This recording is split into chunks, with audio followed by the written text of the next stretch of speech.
The war is shaping it all. driving all the polling numbers that you're seeing right now.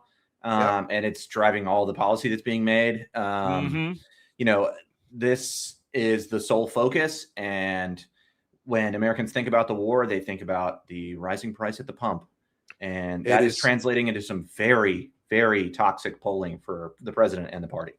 Well, let's start out because you said something very important there, because we have a slide about the taco index. Yeah. And this is a thing that Deutsche Bank and a Deutsche Bank analyst came up with this metric to determine when Trump would taco on an issue. And it's previously was applied to tariffs. Now they're looking at it for the war.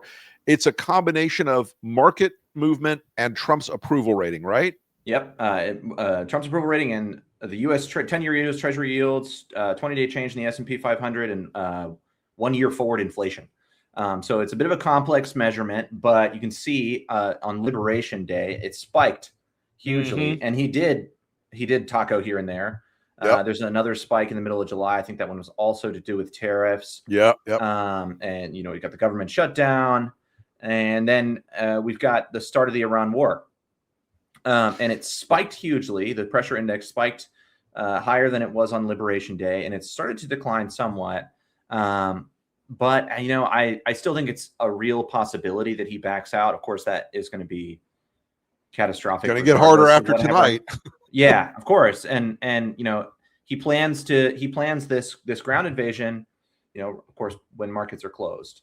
Of course. And he plans all the major moves in Iran when markets are closed. So, I think that this index is such a useful thing because it really is a telling.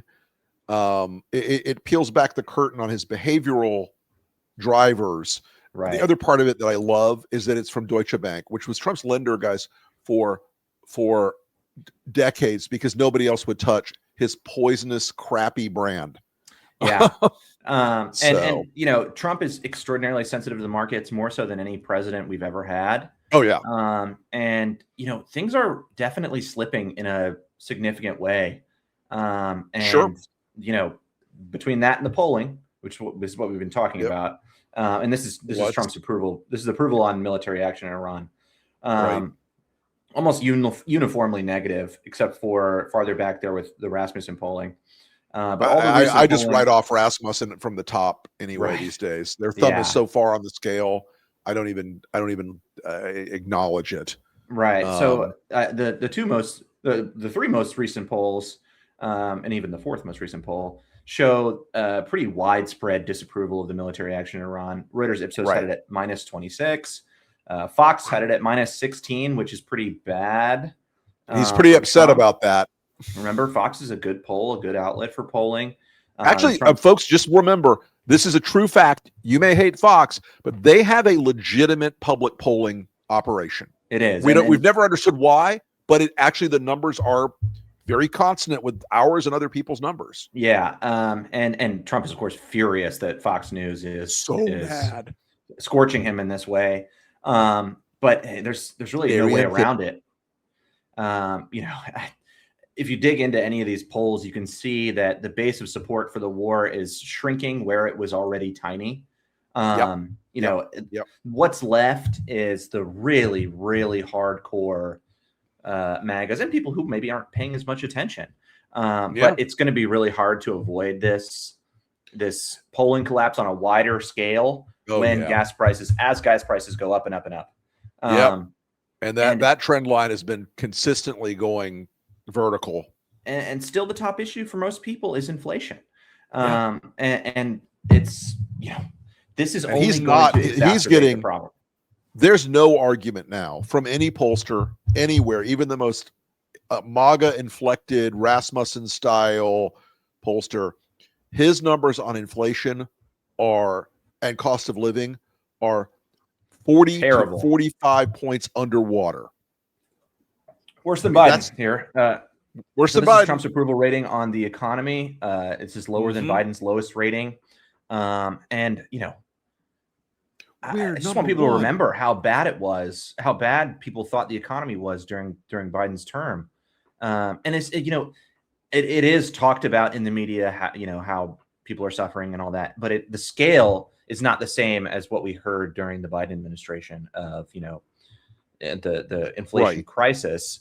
Whereas we're in the same situation now. It's and mirrored. projected inflation for the quarter is 4.2. Right. It was 3.1 when Biden left office. This strikes me as not good for the Trump narrative. No, it strikes me as very bad for the Trump narrative. And this is having a worldwide effect. And so the last oil shock that we had during COVID was a problem where there wasn't enough demand for oil. Right. Now we have a situation where there's not enough supply, and you can't spend your way out of a supply problem in this case because of the Straits of Hormuz, which is still a major issue. There's not a lever that Trump can pull right now that's going to reverse things. He can shut the Jones Act down. He can unsanction Russian oil, unsanction Iranian oil, but there's no lever that's going to stop this from being, $6-7 prices at the pump. And that's just going to bite terribly for Republicans and Trump in the fall. Yep, it is. There is just the lack of optionality he has in this moment is what really strikes me. There's just no good outcome for him right now in any of this maneuvering he's doing that will directly lower gas prices in the U.S. These prices, for all the bleating about energy independence and that America uses its own domestic production for oil and gas, it's largely true. Yeah. But it doesn't matter because these companies are like, we're a global enterprise. We're going to raise prices given the global market, and we're going to take advantage of it. And I don't know if you know this, Andrew, but the capitalism that drives the major oil companies is of a particularly virulent nature, and it's called "fuck you, capitalism." We can make the money. We're going to make the money, and they're not here doing like, my God, it would be terrible for the economy if gas prices went up too high. No. They're going to get theirs, and they're going to get theirs now. Right. So, and this is all the knock-on effects of the war. And I think there's two other elements I think people need to think about when they're looking at this polling. Look at where it is now, and think about, say we seize Karg Island. Say we put American troops on the ground in Karg Island, and there's a slow attrition from being that close to Iran. They can use different kind of weapons. Our troops are much more exposed. What's the option? You either retreat from Karg Island, which would be seen as a defeat, or you try to secure, even more in Iran. Here's my Andrew. I think you just hit the thing. Here's my theory of the case. Okay, we take Karg Island, and for days and weeks we are going to be under absolutely terrible fiber optic small drones carrying a grenade-sized thing.